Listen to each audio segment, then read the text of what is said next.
안녕하세요. 저는 황두영이고요. 6월 첫째 주 서대문 공동체 라디오 마이 FM 91.3 서대문 이모저모의 주민서대문 시작합니다.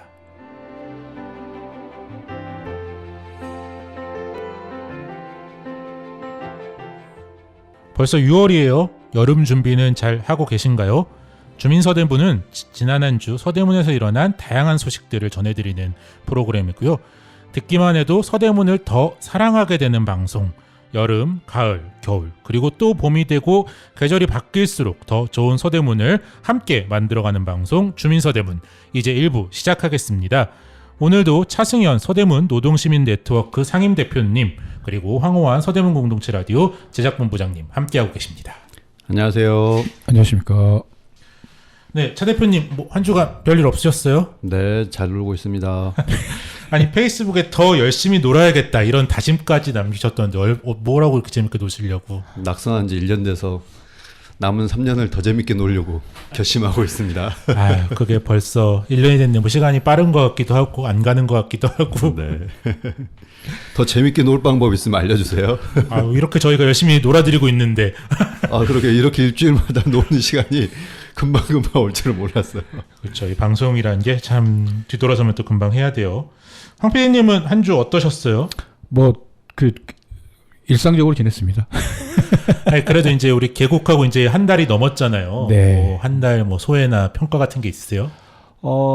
사실은 지금까지는 약간의 이제 되게 뭔가 오류가 나오는 거를 이제 염두에 두고 방송을 하는 일종의 약간 시험 방송? 네. 이런 느낌도 있어요. 근데, 이제 6월 달부터는 방송도 늘어나고, 왜냐면 이제 이기분들이 늘어나기 때문에 이 편성표가 더 이제 약간 탄탄해진다고 할까요? 빵빵해진다고 할까요? 그런 상황이 되고, 그러면 이제 또 좀 더 듣는 분들이나 참여하신 분들이 많아지다 보니까 실수가 줄여되는 그런 상황인지라 약간은 긴장을 하면서 해야 되겠다, 약간 이런 생각하고 있습니다. 아, 6월에 프로그램이 많이 늘어나나 봐요. 지금보다 2배 가까이 늘어날 것 같아요. 이게 경쟁 프로그램이 많아지는 건가? 아니면 서로 이렇게 밀고 당겨주면서 저희 방송국의 인기가 더 많아질까? 그런 시너지가 나겠죠. 났으면 좋겠습니다. 예. 네, 저희 새로운 방송들도 이제 곧 많이 들어오니까요. 저희 팟캐스트, 유튜브도 구독, 좋아요 많이 해주시고요. 그럼 본격적으로 지난 한 주 한번 이야기를 해볼게요. 이야기를 안 할 수가 없을 것 같아요. 서대문구에서만 겪은 일은 아니지만 지난 30일에 서울시가 경계경보를 오발령하는 그런 일이 있었습니다. 일단 오발령인지 아닌지도 이제 오세훈 시장이 좀 기다 아니다 이런 논쟁들이 있긴 한데, 어쨌든 행정안전부에서는 오발령이라고 해서 아침에 일찍 긴급 재난 문자라고 경계경보를 서울시에서 냈다가 그걸 또 행정안전부가 한 20분 있다가 오발령이다 그렇게 했고, 또 잠시 후에는 서울시가 오발령은 아니고 경계경보는 해제한다 이렇게 세 차례나 문자를 보내면서 주민들이 많이 혼란스러워했어요. 정말 깜짝 놀랐어요. 갑자기 자고 있는데 이게 사이렌이 한번 쫙 울렸잖아요. 그렇죠. 이제 문자가 오기 전에 밖에 네. 사이렌이 울리고 좀 이게 뭐지? 새벽부터 그런 거 생각했어요. 그러니까 사이렌이 쫙 울리고 그 다음에 이제 문자가 왔는데, 네. 이제 이렇게 그 사회면이나 여러 가지 뉴스에 관심 있으신 분들은 우리가 얼마 전에 이제 누리호 쐈잖아요. 네네. 근데 이제 북에서도 그런 이제 비슷한 발사체를 쏜다고 그래서 이게 이제 6월 달쯤에 쏜다고는 제가 들었는데, 곧 쏠 거다 그런 걸 이제 예고를 네. 했었죠. 예. 근데 이제 그게 그날인지는 몰랐지만, 네네. 이건가? 이제 사이렌 소리 들리니까. 근데 이제 문자가 갑자기 그냥 경계 경보 발령. 네네. 그럼 또 다른 일인가? 그래서 왜 이게 발령되는지 모를 그거더라고요. 그렇죠. 이제 이게 좀 두 가지 지점에서 문제가 있었던 것 같아요. 일단 이게 혼선을 빚어서 서울시가 경계경보라고 했다가 행안부가 오발령이라고 했다가 또 그거 아니라고 서울시가 싸우는 경계가 해제됐다고 했죠. 경계가 해제된 거라고 한 그런 것도 그렇고, 그게 경계경보가 맞았다고 하더라도 이 문자 내용이 너무 허술해서 대체 뭘 어떻게 하라는 건지. 그러기도 하고 이제 북에서 이런 이제 그 행동을 여러 번 했잖아요. 예. 근데 이럴 때 한 번도 사이렌이 울렸던 적이 없는 것 같은데, 네. 이번에 이렇게 사이렌 울릴 만한 정도였나? 라는 생각도 들더라고요.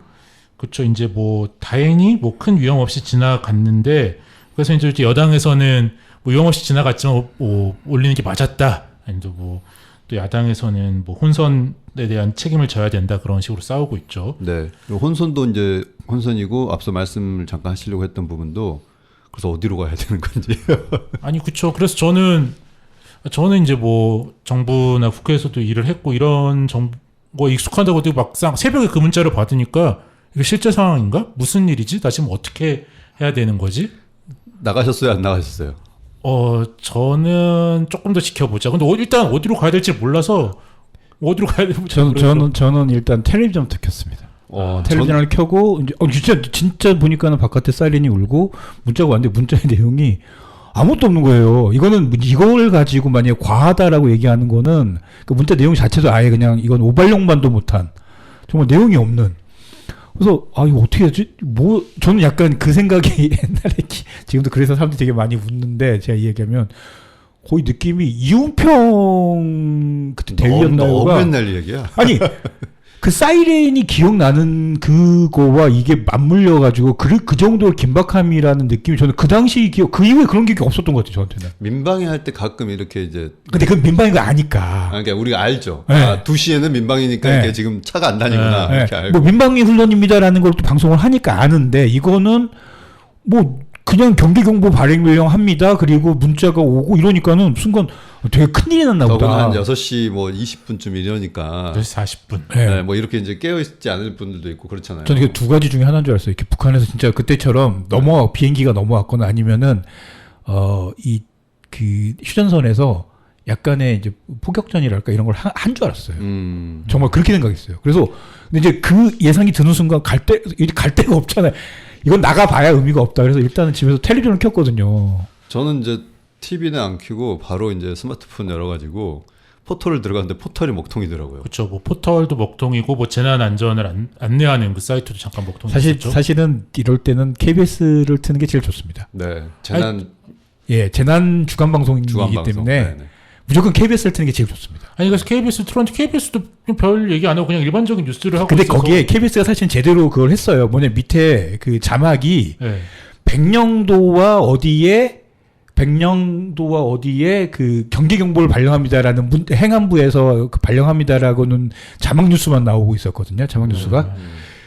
근데 저는 그걸 보면서 서울은 아닌 것 같은데라는 예측은 했어요. 이게 보니까 행안부에서 저렇게 쐈다는 거는 뭔가 조금 있나? 그래서 서울은 아닌 것 같고 그 다음에 이제 뉴스 나오면서 KBS1에서 이제 뭐 미사일이 아니죠.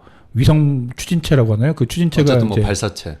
발사체를 쐈다 이러길래 그러면 이거는 좀 뭔가 아닌갑다. 그러니까 예전에 뭐 그 북에서 미사일 실험이나 뭐 이런 거 할 때 그때도 뭐 인공위성이라고 하긴 했는데 그때는 대체로 동해 쪽으로 가서 네. 동해 1차 낙하되고 일본 넘어가서 2차 낙하되고 뭐 이런 식이었잖아요. 네.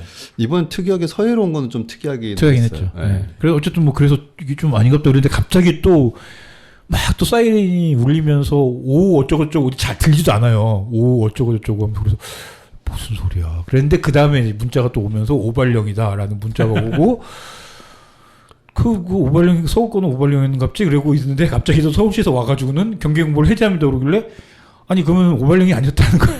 이게 왜 자기들끼리 싸우고 있지? 약간 이런 느낌이 들어서 더 화가 났죠. 저는 사이렌 듣고 일어나서 와이프하고 옷 챙겨서 밖에 나갔어요. 그래서 어디로 가셨어요? 아니 밖에 나갔는데 분위기가 너무 일상적이죠. 사람들이 막 이렇게 쏟아져 나와야 할 걸 생각하고 저도 나갔는데 골목이 너무 조용해요. 그래서 뭐 이상하다 하고 다시 봤더니 이제 그때 이제 포털이 되더라고요. 네네. 그러면서 이제 속보가 이러길래 들어가자 이런 거면 그러고 갖고 저희는 원래 옷 챙겨 입고 네. 와이프가 뭘 챙겨야 돼 그러니까 핸드폰하고 지갑만 챙기면 돼 이러고 나와서 바로 옆에 이제 가까운 초등학교가 있으니까 네네. 뭐가 됐든 초등학교 운동장으로 가자 이러려고 이제 나왔죠. 아니 그렇게 공습이면 운동장 안 되죠. 그렇게 열린 장소는 제일 운동장 안 돼요. 위험하죠. 네. 지하로 지진일 때 가는 거지. 지하로 가야 돼요. 근데 사실 이것도 보면은 이 공습은 네. 사실 민가로 보통 공습을 하진 않기 때문에 큰 그건 없고 그다음에 이제 뭐 건물 이제 지금 나온 게 건물 안쪽이나 뭐 지하로 대피하라고 하잖아요. 네네. 근데 보통 우리가 지하 대피소는 지하철역이에요. 그렇죠. 보통 이제 집에 이렇게 네, 있지 맞아요. 않으니까. 근데 이태원 참사를 겪고 나니까 그 대피소로 가는 게 더 위험할 것 같다는 생각도 들고. 아파트 보통 아파트 주차장, 큰 아파트 주차장 네. 혹은 지하철, 이제 그 민방공의 경우는 그렇고요. 근데 이제 이게 이 오발령인지 뭔지 이 문자의 문제는 뭐냐면 어떤 재난인지를 모르기 때문에 어떻게 할 수 있는지를 모르니까 저는 이제 그나마 막 아니까 이게 만약에 지진이면 운동장으로 가야 되는 거고 그렇죠. 비 피해나 화재면은 또 다른 곳으로 가야 되고 민방공이면 지하로 들어가야 되는 거거든요. 근데 이게 만약 지진이다. 내가 모르는데 지진이 나가지고 뭔가 이렇게 경계경보가 발령됐다 그러면은 지하로 들어가는 건 죽으러 가는 거거든요. 그러니까 이게 아무런 내용 없이 경계경보 딱 발령해버리면 나보고 뭐 어떻게 하라는 건지. 더군다나 저희 지금 또 고양이가 있어가지고 고양이 때문에. 그러니까 그 매뉴얼로는 맞는 말씀인데 저는 이제 본능적으로 운동장에 가는 게 제일 나은 게 아니 여기 있어야지 무슨 상황이라도 보고 네. 그럴 수 있는 거지. 그렇죠. 근데 어쨌든 이거의 문제는 문자 가지고는 도저히 알 수 있는 게 하나도 없었고 이걸 가지고 마치 정보를 더 많이 제대로 줬다. 뭐 네, 이거 가지고 싸우는 것 자체가 저는 약간 그래서 이제 지나친 게 더 좋다라고 이제 오세훈 네. 시장은 말을 했지만 이게 일본 오사카에도 발령이 됐다는 거잖아요. 오키나와. 오키나와였네. 네, 네. 오키나와. 오키나와에도 이제 그게 발령이 됐는데 거기에는 이제 그 경계공보를 날리는 주체 그리고 바로 북미사일 발사 이렇게 하면서 지하로 가라. 건물 안 이렇게. 지하로 가라. 이렇게 딱 나오죠. 그렇죠. 그러니까 저는 뭐 오발령이고 그런 걸 떠나서 너무 성의 없게 문자가 왔다. 그러니까요. 그러니까 집 주변에 어딘지 검색해 볼 수 있는 링크라도 하나 넣어서 같이 보내주던가. 그걸 또 행안부에서 인터뷰했는데 되게 웃기게 인터뷰. 어떤 기사에서 봤는데 행안부에서 그 문자에다가 그런 거 좀 넣어주면 안 되냐 했더니만은 그 모든 곳에 그거를 다 이렇게 집어넣어서 보낼 수 없다라는 무성의한 답변을 해서 아니, 이제 이게 답답한 게 그런 거예요. 일종의 우리가 생각하는 재난의 종류는 몇 가지 안 되거든요. 다시 그렇죠. 그리고 이제 그 매뉴얼대로 하면 대피 방법도 다르니까. 그렇죠. 그러면 애초에 이거 문구를 만들어 놓고 거기다 시간 집어넣고 어떤 지금 경보다 그리고 거기에 맞게 이제 대피소는 정인이 돼 있으니까 이렇게 발송하면 되는 거잖아요. 그러니까 이게 그럼에도 불구하고 이제 저는 이 문제가 자꾸 이제 뭐 이렇게 뭐 오세훈이 잘못이니 행안부가 잘못이 저는 그걸 따지기 전에 우리나라가 재난이 왔을 때 얼마나 이 시스템이 엉망인가 허술한가 약간 이 얘기를 좀 더 많이 해야 될 것 같은데 좀 이게 또 마치 좀 정쟁처럼 돼 버려가지고 그것도 좀 약간 보기 근데 좀 저는 그래요. 이런 거를 정쟁이라고 이 프레임을 씌우는 것 자체가 문제고 이건 정쟁이 아니라 그냥 잘못된 것을 우리가 어떻게 개선할까의 이제 그러니까요. 예. 문제인 거잖아요. 예. 근데 이거를 꼭 이제 여당이나 이렇게 정부 쪽은 아니 그 말만 하면 이거는 정치적으로 이렇게 파고든다는 식으로 얘기해버리는 건 좀 문제다. 제 의미는 그 의미가 아니라 정치적이라는 건 당연히 해야 되는 거라는 데는 동의하는데 저는 그게 아니라 마치 시스템에 대한 얘기를 하는 것이 아니라 오세훈이 나쁜 사람, 뭐 행안부가 뭐 니들끼리 왜 이렇게 안 맞냐는 등, 그러니까 좀 그러니까 시스템에 대한 이야기보다는 뭔가 그냥 책임지기 위한 이야기만 하는 거가 약간 저는 조금 걱정스럽긴 해요. 근데 저는 반대로 너무 시스템 쪽으로만 간다. 그러니까 사실 이거 하고 나서 왜 지금 이 발사체 쏘는 곳에 이렇게 호들갑을 떨까? 이거 의도한 거 아닌가?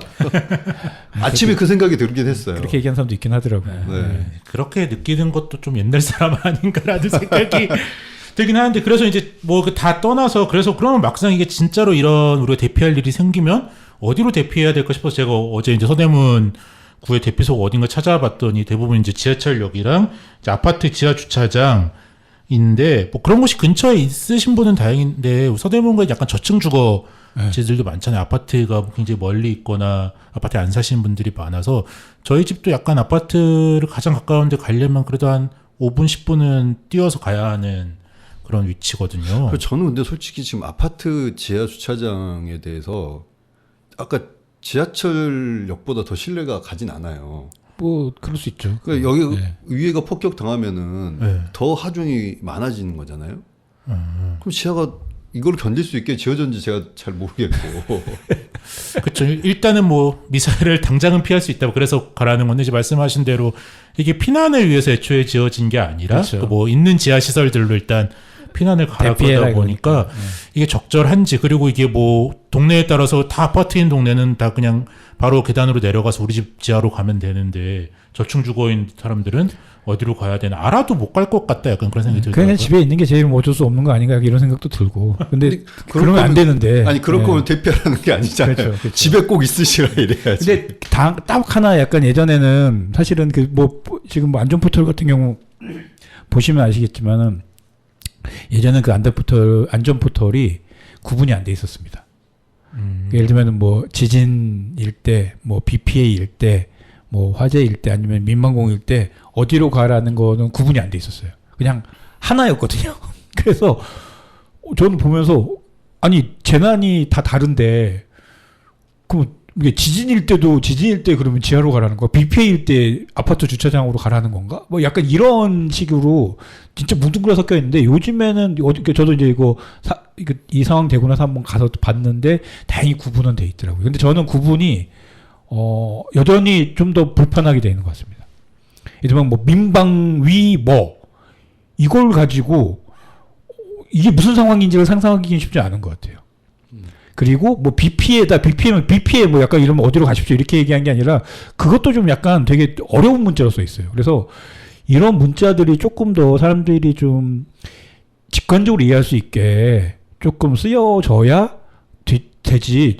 저도 보면서 야, 이게 이렇게 쓰면은 문해력이 조금 낮은 사람들은 이거 보면서 어디로 대피하라고 하는지 알기 쉽지 않겠다. 그 이제 뭐 이게 구청에서도 이런 거가 좀 그 지역 상황에 맞게 좀 다이나믹하게 됐어야 되는데 그게 물론 상황 자체가 길지 않아서 구청이 개입할 상황이 아니었다고. 구청에 이걸 문의했으면 안내가 제대로 됐을까, 새벽 시간에? 그런 그런데 이제 생각도 들더라고요. 구청에서는 사이렌 이후에 방송으로 뭐라고 말씀까지는 하셨어요. 네, 네. 그럼 이제 구청에서 한 거겠죠.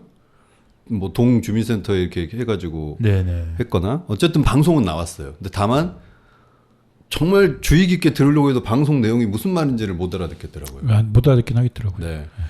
그 어쨌든 저는 이제 한 6시 40분에서 KBS 뉴스를 틀어놓고는 맞아. 이 상황이 어떻게 되는지 해서 그러면은 우리가 방송을 해야 될 수도 있겠다.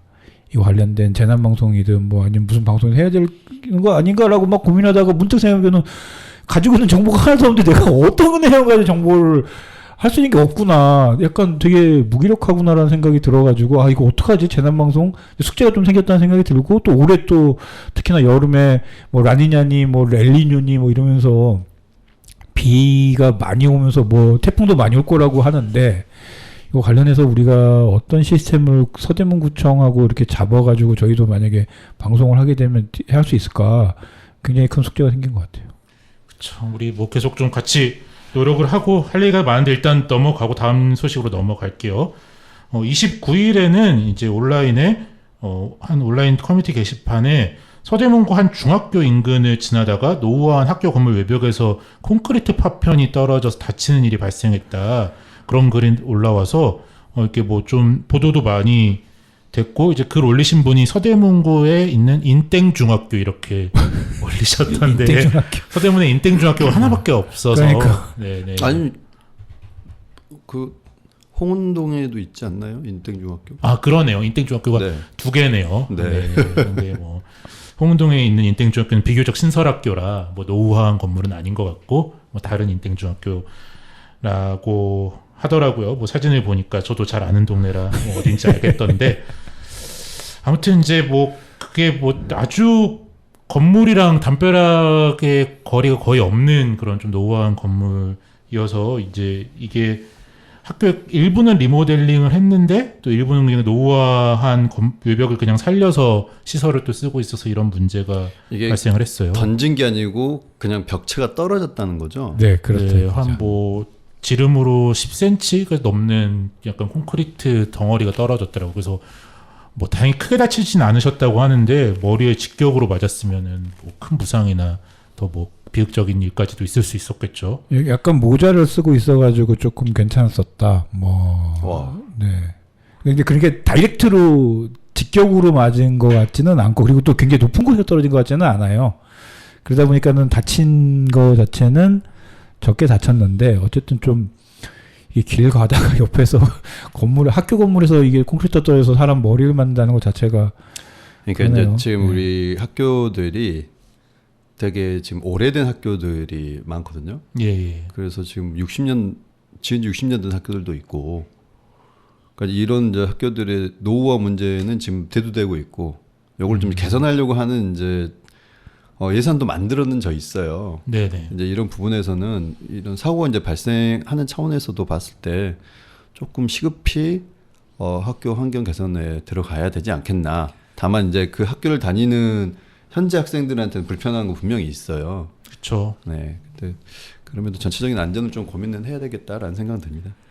좀 뭐 이번 기회에 좀 안전 조치가 잘 됐으면 좋겠고 좀 주민들도 많이 불안하실 것 같아서 이제 뭐 주민들 학생들은 또 거기서 거의 되게 오랫동안 살잖아요. 있잖아요. 저 사는 건 아니지. 그렇죠. 뭐 등하교를 다른 길로 할 네. 수도 없고 참 뭐 걱정이 많이 되는데 좀 뭐 신속하게 어떻게 조치가 됐는지 뭐 교육청이나 구청에서 좀 안내가 있었으면 좋겠어요. 그 뒤로 이제 이런 사건이 있었다라고 이제 보도만 네. 나오고 후속 조치는 아직 안 나오고 있는데요. 후속 조치도 나오면 저희가 좀 알려드리겠습니다. 그리고 이제 그 구민 안전보험이라고 있어요. 그래서 네네. 서울시에서 이렇게 보험 든 것도 있고 구에서 든 것도 있기 때문에 이렇게 이제 불의의 사고를 당하신 경우에는 그런 이제 보험 제도도 한번 확인해 보시면 좋을 것 같습니다. 또 원래는 좀 조속한 조치가 있었으면 좋겠고요.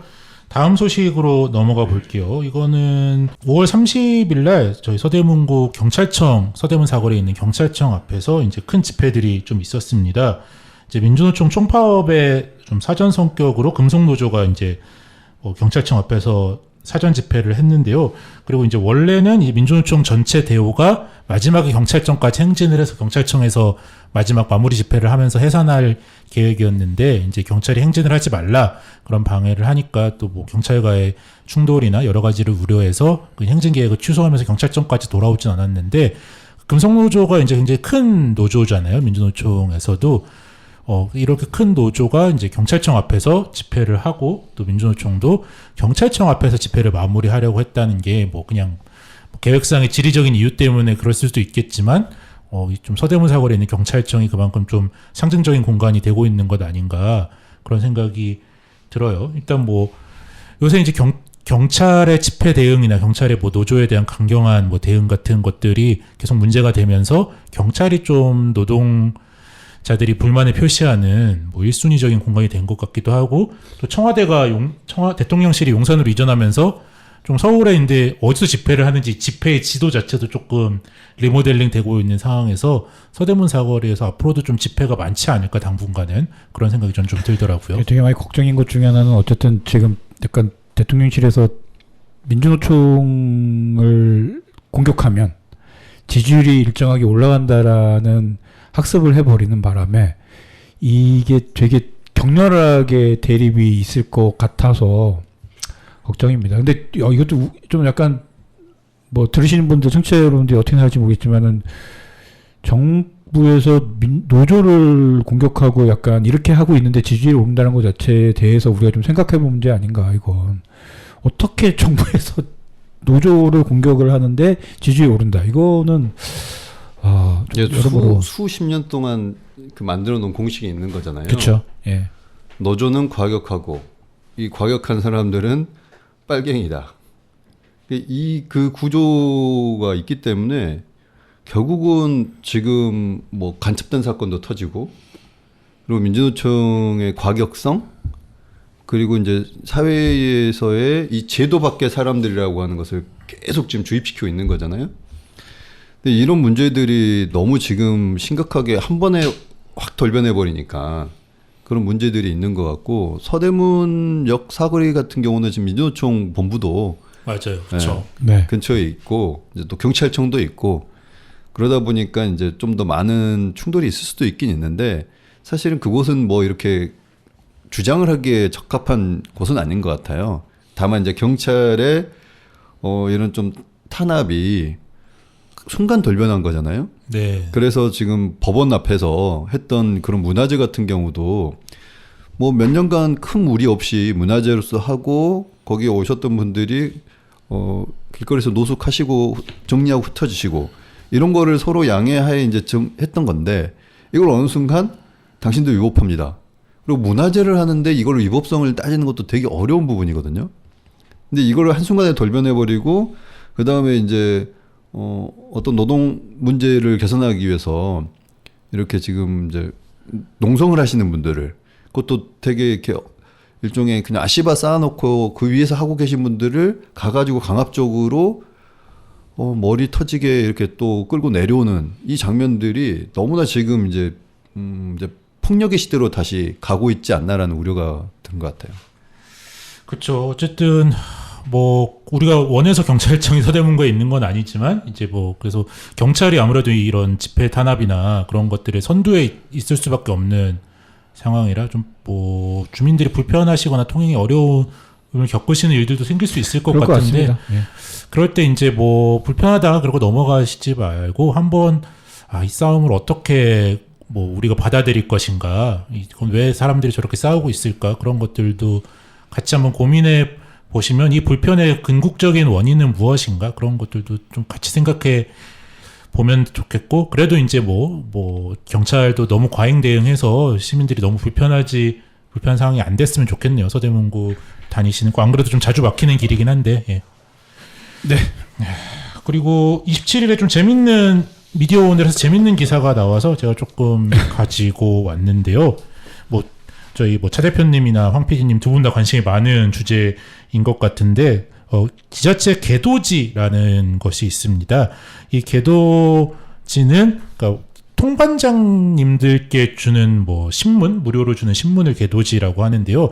아주 오래전에 정말 미디어가 발전하기 전에는 이제 말 그대로 개도의 목적으로 사람들에게 이제 통반장님이 신문을 가져가면 읽고 주민들한테 알려주기도 하고 주민들도 돌려보고 해라, 그런 목적의 개도지였고, 근데 또 한편으로는 정부에서 그런 식으로 주는 신문이니까 정부의 비판적인 신문을 주지는 않았겠죠. 그래서 이제 예전에 권위주의 정부 때 정권에 유리한 내용을 알리는 목적으로 이제 있었던 게 개도지인데, 그게 여전히 좀 꽤 규모가 있는 수준으로 남아 있어서 아직도 이제 구청에서 신문을 사서 통반장님들한테 주는 그런 목적이 있는데, 이게 이제 지금 신문을 나눠줄 필요가 있냐라는 문제가 하나 있고, 그래서 어떤 신문을 얼마나 구독하느냐, 그것이 또 지자체장이 언론과의 어떤 친소관계를 관리하는 수단으로 악용될 수 있다, 그런 지적들이 계속 있었죠.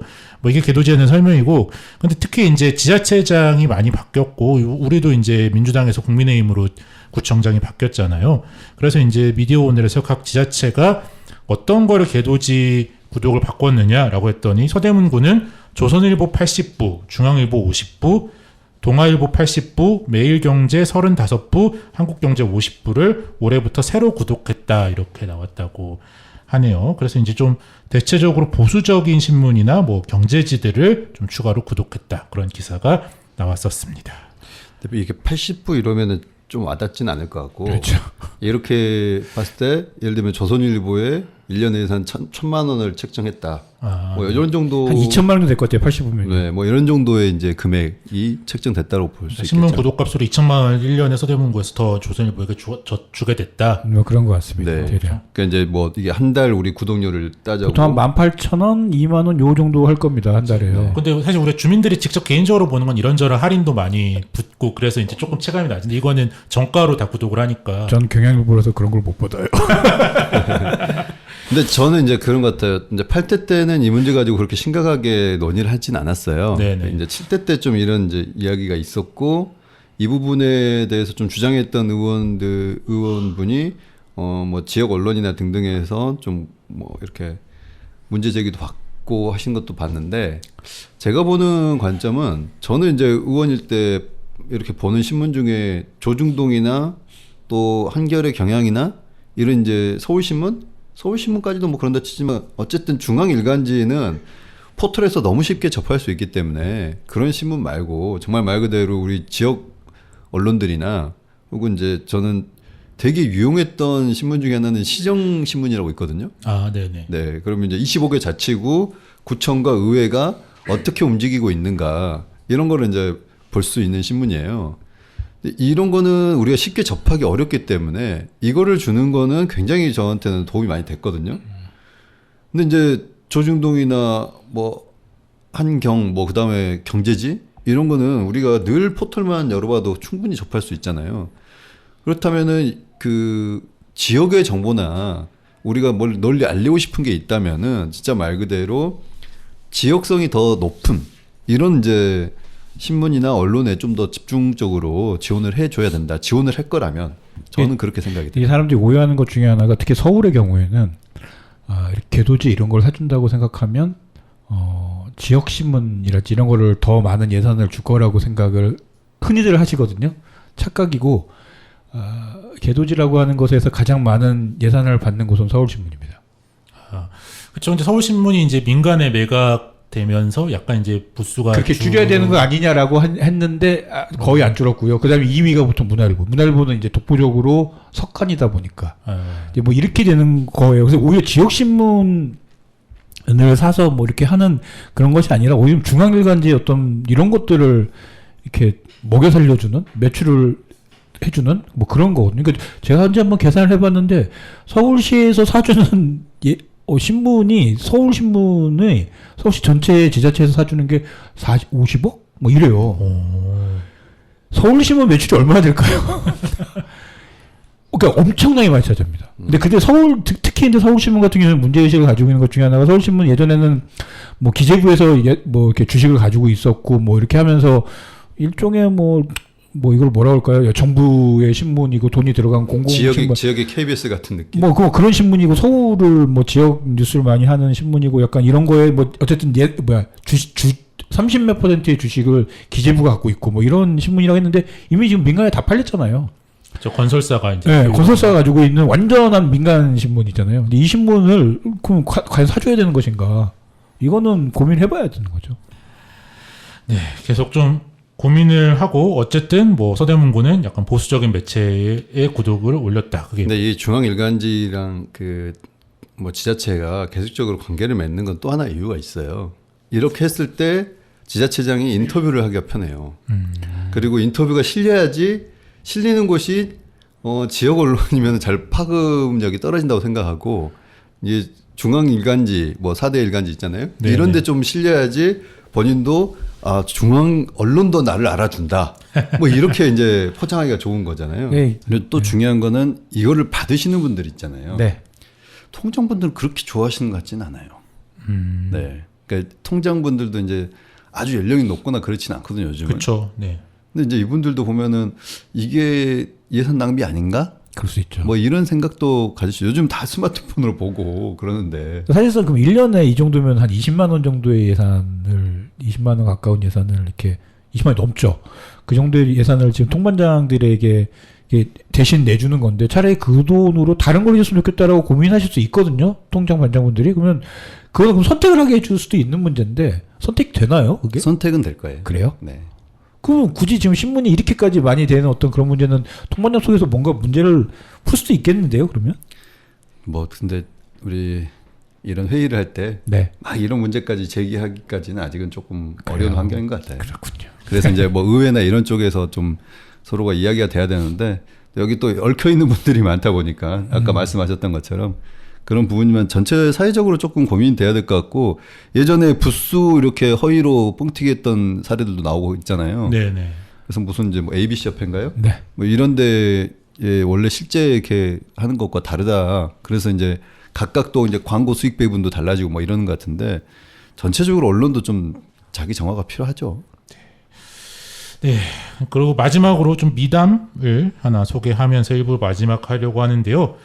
충현동에서 안경원을 운영하는 김민영 씨가 뭐 지난 19일에 자신의 매장 밖에 쓰러져 있는 노인을 발견해서 119에 신고를 했는데 이 노인이 뭐 내가 기초생활수급자라서 돈이 없어 병원에 갈 수가 없다라고 하자 이제 직접 현금 20만 원을 챙겨서 병원에 바로 가시라 뭐 그런 말을 해서 이제 노인분이 치료를 잘 받으셨다 그런 것들이 다수 언론에 보도가 됐습니다. 네. 충현동이라고 합니다. 네, 충현동에. 무슨 안경원인지는 우리가 말할 수는 없지만. 말을 하고 싶은데 안 나오네요. 어디요 이게? 네. 네. 뭐 근데 보도자료는 안 나와 있습니다. 보도자료에. 네, 근데 안경원 사진이 있어서 동네 분들은 알아보실 수가 있을 것 같아요. 그래요? 네. 네, 네. 네, 뭐 어쨌든 참 감사한 일인데 뭐 이런 일이 좀 개인적인 선행에 머물지 않도록 뭐 네, 네. 행정도 좀 잘 따랐으면 좋겠다. 그런 이제 생각도 기초생활수급자 분이신데 네. 지금 이제 돈이 없어 병원에 못 가신다고 하는 부분들이 이제 국가가 이런 부분들을 지금 이제 틈새에 네네. 관련된 복지를 하려고 많이 노력하고 있잖아요. 그래서 이런 부분에 대해서도 좀 구도 할 수 있는 역할이 있는지 잘 살펴봤으면 좋겠다는 생각이 듭니다. 네. 그러면은 여기서 1부 마무리하고요. 노래 한 곡 들을게요. 양희은의 참 좋다 듣고 저희는 2부에서 돌아오겠습니다.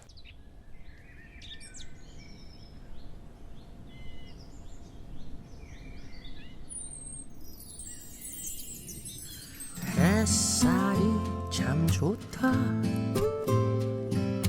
네가 있어 참 좋다.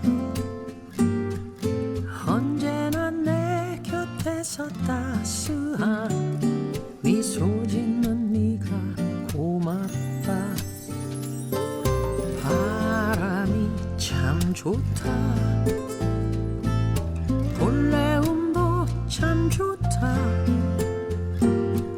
살랑대는 머릿결 사이로 너의 눈망울이 예쁘다.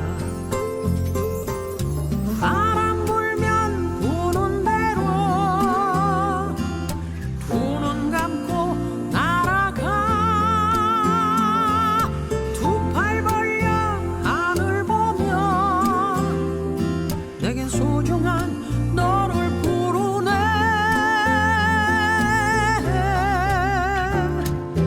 햇살이 참 좋다. 네가 있어 참 좋다. 언제나 내 곁에서 따스한 미소 짓는 네가 고맙다.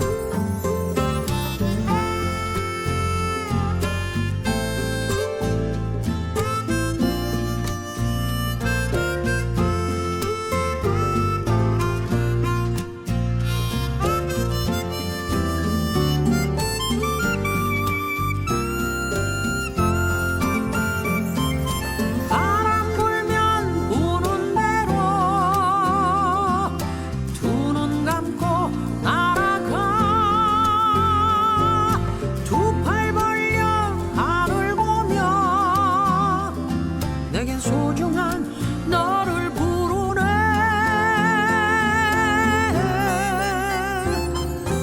햇살이 참 좋다. 네가 있어 참 좋다. 언제나 내 곁에서 따스한 미소 짓는 네가 고맙다. 햇살이 참 좋다.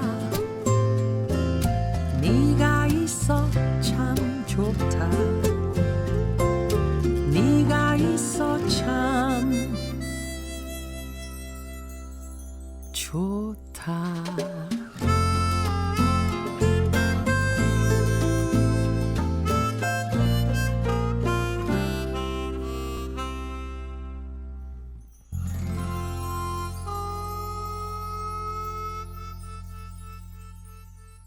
네, 여러분은 지금 서대문 공동체 라디오 마이 FM 91.3 주민서대문 듣고 계시고요. 2부 시작하도록 하겠습니다. 먼저 구의회 소식 좀 체크해 볼게요. 차 대표님 준비해 주셨죠? 네, 구의회가 이제 2023년 제1차 정례회를 지금 하고 있습니다. 그래서 1차 정례회 때는 중간 정도의 이제 그 행정이 어느 정도 올해 일을 했는가 업무 보고를 쭉 봤고요. 그 다음에 2022년 회계년도 결산에 검사 승인을 이제 하게 되는데, 네네. 그리고 뭐 이제 구정 질문도 주고받는데 첫날부터 참 여러 의원들이 5분 발언도 하시고 신상 발언도 하시고 하셨더라고요. 왜 그렇게 시끄러웠어요? 기본적으로 요즘 늘 시끄럽긴 한데 그래서 우리가 걱정했던 것 중에 하나가 야 구의회 우리가 얘기할 게 있을까 그랬는데 매주 지금 이야기거리가 나오고 그러게요. 있어가지고. 보도 자료보다 이게 더 이야기가 많을지는 몰랐는데 어쨌든 구청에서 구의회에 대해서 종합 감사를 한다. 네네. 이렇게 이제 발표를 했나 봐요. 그래서 이제 서호성 의원이 집행부가 견제 감시를 의회에 받아야 되는데 네네. 의회에 대해서 종합감사를 한다는 게 말이 되냐. 이렇게 이제 오만을 했고 또 여기에 대해서 이제 이경선 의원이 의회도 받을 수도 있는 거 아니냐. 네. 그리고 우리가 떳떳하면 받으면 되지 이게 무슨 문제냐. 뭐 이런 식의 좀 공방이 오갔던 것 같습니다. 이제 구의에 대한 감사를 이제 구청이 한 정기 감사를 하는데 뭐 그것에 대한 뭐 지적들이 있어서 뭐 쉬운 문제는 아니에요. 구의에도 누군가 또 감시를 하긴 해야 되는데 사실 이제 시민들이 일상적으로 감시하는 게 가장 좋은 일이겠지만 그것들이 한계가 뭐 여러 가지로 있다 보니까 구청에서 감사를 하는데 뭐 워낙 지금 구청이랑 구의회 사이에서의 어떤 협치라던가 신뢰가 많이 무너져 있는 상황이다 보니까 정기적으로 하는 감사에도 이런 좀 문제 제기들이 나오는 것 같아요. 그러니까 2014년에도 종합감사를 했고요. 네네. 2019년에도 했어요. 네. 근데 사실 이제 의회 사무국의 업무에 대해서 하는 거기 때문에 네. 종합감사를 할 수는 있죠. 네. 근데 보통 보면 2014년과 19년이기 때문에 5년 텀이고 네. 그 5년 텀으로 봤을 때는 이게 정기적이고 일상적인 거라면 네. 그럼 이제 한 2024년 정도에 이제 하면은 별 문제는 또 없을 텐데 지금은 구의회에서 서부경전철 관련해 가지고 네. 특위를 구성한 이후에 지금 구청장을 고발한 상태인 거잖아요. 네. 이제 이러다 보니까 구청에서는 이게 정기일 수 있고 일상적일 수 있지만 일종의 뭐 의도 오얏나무에서 괜히 네. 이런 느낌을 좀 주고 있어서 신발끈 고쳐맨다. 네. 그러니까 이런 이제 부분들이 조금 안타까운 것 같고 그다음에 이제 또 하나의 문제는 방금 말씀하셨던 것처럼 의회에 대한 감사를 네. 하는 게 적절하냐 집행부에서 네. 근데 이런 부분이 있을 때 제가 8대 의회 때 그런 부분이 있었어요. 의회 홈페이지에 주민이 어떤 이제 민원을 올리면은 이제 행정 전체가 민원에 대해서는 뭐 일주일 내에 답을 해야 된다. 뭐 이런 지침이 있는데 이렇게 하지 않을 경우에는 뭐 징계에 대한 이제 뭐 이런 내용들이 있거든요.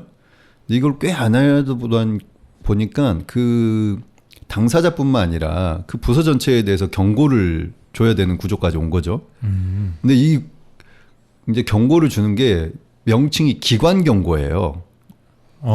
네. 그래서 정말 말 그대로 집행부가 의회에 경고를 하게 된 거죠. 그래서 아니 이게 명칭이 뭐 부서 경고 이러면 저도 이해를 하겠는데 어떻게 기관 경고냐. 기분이 나쁘죠. 아니 기분 나쁜 걸 떠나서 이건 성립이 안 되는 구조죠. 구청의 의회 기관 경고를 할 수 있느냐. 그러니까 사무국은 사실은 그때도 뭐 집행부 소속이었으니까 그 부서에 대한 경고는 충분히 뭐 양해할 수 있지만 집행부가 의회에 경고를 한다는 거는 이건 성립이 될 수 있는 구조가 아니다. 그래서 용어를 징계 용어를 그러면 바꿔야 되는 거 아니냐. 그랬더니 감사원에서 전국적으로 나온 뭐 징계 용어라고 하더라고요. 그렇겠죠. 그러면은 그 당시 우리 자치분권을 쭉 이제 자주 주장하셨던 전 청장님이 행정을 하실 때니까 자치분권의 입장에서 감사원에 요청을 해라. 기초자치단체는 맞지 않다. 부서가 기관은 아니기 때문에 그럼 부서 경고를 하나라도 넣어주면 되는 거 아니냐. 올려라라고 했는데 바뀌었다는 답은 듣지 못했어요. 그러니까 아무튼 그런 부분에 문제가 있고 또 하나는 감사 담당관이 꼭 집행부에 있어야 되는가라고 하는 문제가 있어요. 지금은 이제 집행부에 감사 담당관이 있어서 사실상 이제 구청장이 공무원 조직을 장악하는 커다란 무기긴 하거든요.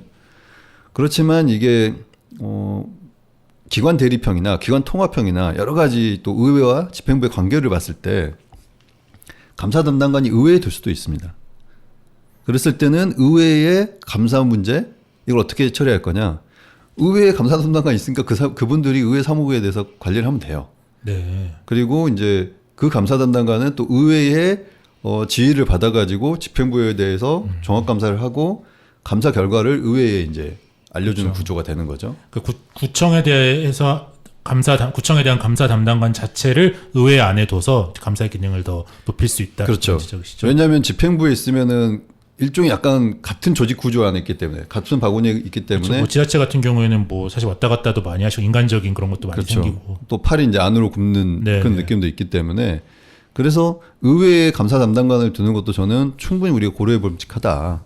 이게 지난 대선 때도 감사원이라고 하는 그 기관을 국회로 보내자 이런 이제 공약들도 있었거든요. 그쵸. 뭐 그때 뭐 감사원장 출신이 뭐 또 정치를 하겠다고 나오고 그러면서 이제 감사원의 독립성 문제가 계속 좀 문제가 됐었죠. 그래서 이제 그런 부분까지 우리가 국가적인 감사원도 국회로 이관할 수 있다, 옮길 수 있다라고 하는 이제 우리의 로직이 있기 때문에 충분히 지방의회에서도 저는 이런 부분들에 대해서 이건 조례로 정하면 돼요, 사실은. 아 그래요? 네. 어. 이거 뭐 법에 이렇게 돼 있는 게 아니라 조례로 이거를 의회에 둔다라고 저는 예전에 감사단장관 뭐 교육을 할 때 들었었는데 충분히 그럴 수도 있기 때문에 지금 이렇게 어렵게 어떻게 집행부가 의회 사무국을 감사를 하냐마냐 할 거 아니라 더 세게 그냥 감사단장관을 이관시키고 하는 것도 맞다. 소송 의원님이 우리 방송 듣고 또 그런 거 막 내실 수도 있으려나? 근데 구청장님이 또 이제 다시 돌려보죠. 제의 하시겠죠? 나는 못 받아들이겠다 하시겠죠? 네. 아무래도 뭐 정례회가 사실 1년 중에 가장 중요한 의회 일정일 텐데 잘 무탈하게 진행될지 조금 자신이 없는데 뭐 계속 저희가 좀 체크를 해봐야 될 것 이미 같아요. 시작을 할 때부터 굉장히 지금 분위기가 뭐라고 할까요? 이렇게 날이 서 있다고 할까요? 막 그 지금 뭐 이렇게 아까 저 지난 시간에 우리가 했었던 그 이야기했었던 그 마을버스 조례 관련된 것도 네. 서우성 의원이 마을버스 조례 관련된 이야기를 하면서 이제 왜 예산 집행을 안 하냐고 했더니 그에 대해서 또 이제 주의사 의원이나 이경선 의원, 국민의힘 소속 의원들이 와서 뭐 그런 거가 아니었다. 서우성 의원이 말을 잘못하고 있다. 집행 안 할 수도 있는 거다라고 얘기를 하면서 이제 이게 쉽게 끝날 문제는 아닌 것 같다. 이게. 그러니까 그 부분에서 조금 좀 안타까운 것 중에 하나는 이제 결산 지금 이제 심의를 할 거잖아요. 네.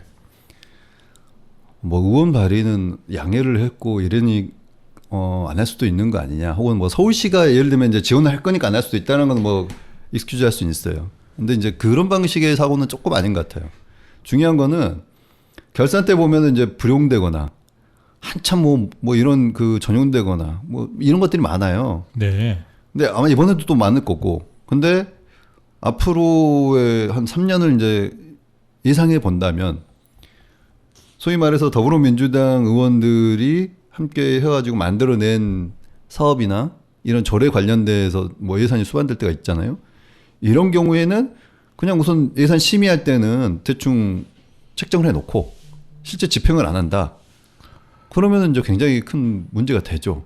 이게 약간 그럴 수 이것도 계약의 문제일 수도 있는데 그런 거잖아요. 딜을 할 수 있는 거잖아요. 그러니까 뭐 집행부에서 반드시 필요한 어떤 사업에 대한 예산을 이렇게 해서 뭐 우리는 뭐 대승적 차원에서 해줄 터이니 그러면은 뭐 우리 좀 지역의 어떤 이런 민원에 관련된 그런 예산이나 이런 것들을 이렇게 좀 맞춰서 같이 이렇게 살려서 이렇게 하자. 약간 이게 딜인 거잖아요. 근데 딜은 해놓고 그러니까 제가 드린 게 그거예요. 한쪽만 지키고 네. 한쪽은 안 지키면은 이제 이러면은 이제 제가 볼 때는 그 좀 그런 것 같아서 그래서 사실 그게 좀 의문이 들더라고요. 추희상 의원이랑 이경선 의원이 그렇게 얘기를 하는데 그게 저렇게 얘기를 할 문제인가 과연 할 문제인가 약간 의문이 좀 전 들으면서도 좀 들었습니다. 예. 그러니까 저는 차라리 뭐 두 분이 공개 토론을 하시던 뭐 전체적인 뭐 토론회를 좀 여시던 실제 마을버스에 대한 지원이 필요한가를 면밀히 검토해 보고 그다음에 이게 서울시에서 지원을 해야 될 부분인가 혹은 우선 급하니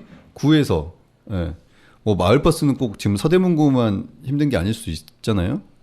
근데 이제 서대문구가 또 서대문만의 특별한 지금 고민이 있을 수 있기 때문에 그렇죠. 뭐 알버스 의존도도 좀 높은 편인 것 같고. 예. 그래서 그 부분에 대해서 좀 이제 공개적으로 토론을 하셔가지고 좀 정리를 했으면 좋겠고 이렇게 좀 정리가 될 경우에 집행부도 좀 정확하게 집행을 하셔야 된다.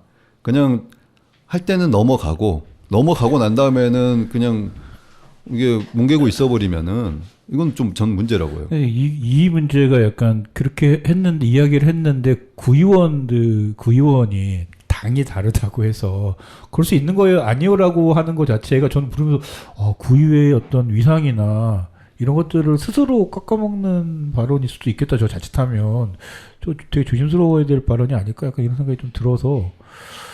그래서 이제 그와 동시에 이제 생각이 뻗어 나가면서 그러면은 이렇게 딜한 거를 그때는 좋아하라 해서 뭐 이렇게 그러니까 이 조례와 관련해서 정확하게 네. 어떤 뭐 딜이 있었다는 거는 아니지만 그 얘기를 하는 게 아니고 네. 저는 이제 예를 들면은 상상력을 뻗어 나가다 보니까는 집행부의 사업을 이렇게 하기 위해서 약간 어쨌든 지금 여소야 되니까 야당의 어떤 이런 문제를 받으면서 이 집행부의 어떤 사업을 이렇게 받아가지고 잘 해서 이제 뭐 예산을 그 다음에 예산을 만들었는데 그 다음에 가니까는 뭐 안 할 수도 있는 거 아니에요? 이렇게 해버리는 상황이 오면 그래서 어떻게 좀 심각하게 간다면은 연말에 준예산 사태까지 올 수도 있다고 봐요. 이게 신뢰가 떨어지는 거잖아요, 이게요. 그러니까 양쪽 모두 지금 계속적으로 그럼에도 불구하고 조례를 만들고 뭐 예산을 통과시키고 하는 과정인데 이게 지금 뭐 연말로 갔더니 집행이 안 됐더라.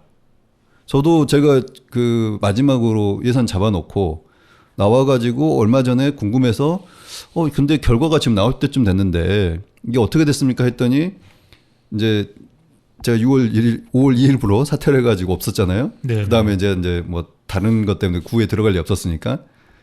그러고 나니까 제가 잡았던 예산을 결국은 삭감시켰더라고요. 없애버린 거예요. 나쁘다. 힘들게 잡았는데. 그러니까 본인들이 봤을 때는 저는 분명히 소통을 하고 예산을 잡았지만 이제 세상이 바뀌었다고 생각하시는 거죠. 그러니까 이거 굳이 안 필요한 것 같아 하고 이제 없애버리는 거죠. 그러니까 이런 부분들이 서로의 신뢰를 좀 깎아먹는 부분이기 때문에 의회와 집행부가 이 정도의 신뢰를 무너뜨리는 건 전 문제다.